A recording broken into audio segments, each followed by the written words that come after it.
आज की कहानी एक ऐसे भाई बहन की है जिनके अच्छे खासे खुशहाल जिंदगी में संभोग की आग लग जाती है। ये एक मैक्सिकन ड्रामा फिल्म है जिसमें एक भाई और बहन के बीच में शारीरिक संबंध बन जाते हैं। फिल्म की शुरुआत में हमें डेनियल को दिखाया जाता है जो अपने लाइफ को लेकर बहुत ही चिंता में है। दूसरी तरफ हमें एना को दिखाया जाता है जो अपने बॉयफ्रेंड रफल के साथ एंगेज है। एक दिन डेनियल का फ्रेंड उसे कहता है कि तुम्हारी बहन बहुत ही खूबसूरत है, जिस पर डेनियल कहता है कि वो इतनी भी खूबसूरत नहीं है। इसके अगले ही दिन डेनियल और एना कार में कहीं जा रहे होते हैं। इस बीच में दो लोग इनके कार में घुस जाते हैं और इन्हें गन पॉइंट में ले लेते हैं और इन्हें एक बिल्डिंग के अपार्टमेंट में लेकर जाते हैं। इस तरह इनका किडनैप हो चुका है। यहाँ पहुँचने के बाद हमें पता लगता है कि ये लोग एडल्ट फिल्में बनाते हैं। ज्यादातर ये लोग भाई और बहनों को ही पकड़ते हैं और इनके बीच में संबंध बनाकर इनका वीडियो इंटरनेट पर डालकर बहुत ही पैसा छापते हैं। एक किडनैपर एना को कमरे में लेकर जाता है और उसे बात करता है। वो कहता है कि तुम्हें तुम्हारे भाई के साथ सेक्स करना पड़ेगा, लेकिन एना इस बात से इनकार कर देती है। वो किडनैपर कहता है अगर तुम हमारी बात नहीं मानोगी तो हमारे साथ ही तुम्हारे साथ सामूहिक बलात्कार कर देंगे। ये सुनकर भी एना नहीं मानती, जिसके बाद वो किडनैपर कहता है कि हम तुम्हारे भाई को मार डालेंगे। ये सुनकर एना अपने भाई को बचाने के लिए हाँ कर देती है।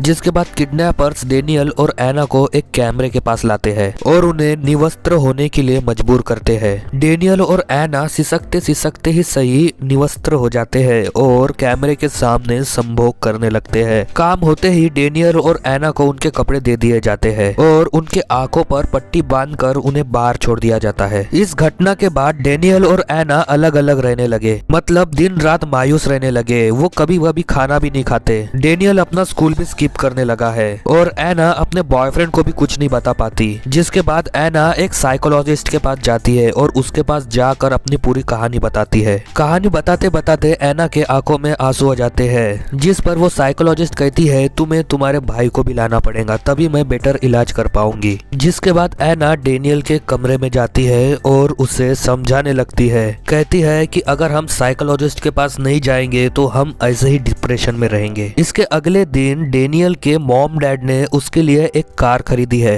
जिसके बाद डेनियल उस कार को ड्राइव भी करता है, लेकिन वो अभी भी स्कूल नहीं जाता। अब एना के ज्यादा फोर्स करने पर डेनियल साइकोलॉजिस्ट के पास मिलने चले जाता है, पर लेकिन आधे ही ट्रीटमेंट में डेनियल वहाँ से भाग जाता है। जिसके बाद एना रात में उसके कमरे में जाती है और उसे समझाने लगती है कि अभी हमें ये सब भूलना ही पड़ेगा। जिसके बाद डेनियल कहता है ये सब मेरी गलती है, काश मैं वहाँ से भाग जाता तो ये सब होता ही नहीं। एना कहती है कि इन सब का ब्लेम तुम अपने ऊपर मत लो, अब जो हो गया सो हो गया। इसके बाद एना अपने कमरे में चल जाती है।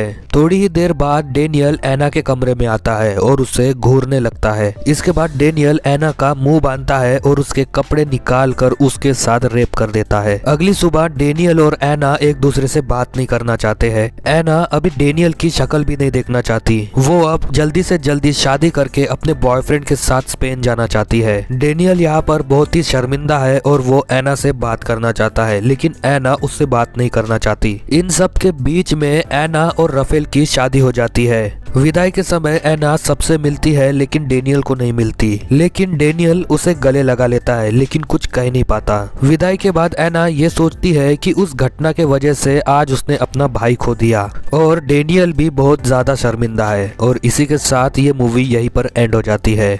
अगर अभी तक इस वीडियो को देख रहे हो तो सबसे पहले एक लाइक कर देना और सब्सक्राइब करके बेल आइकन दबाना मत भूलना। मिलूंगा ऐसे एक वीडियो के साथ। So till then bye bye.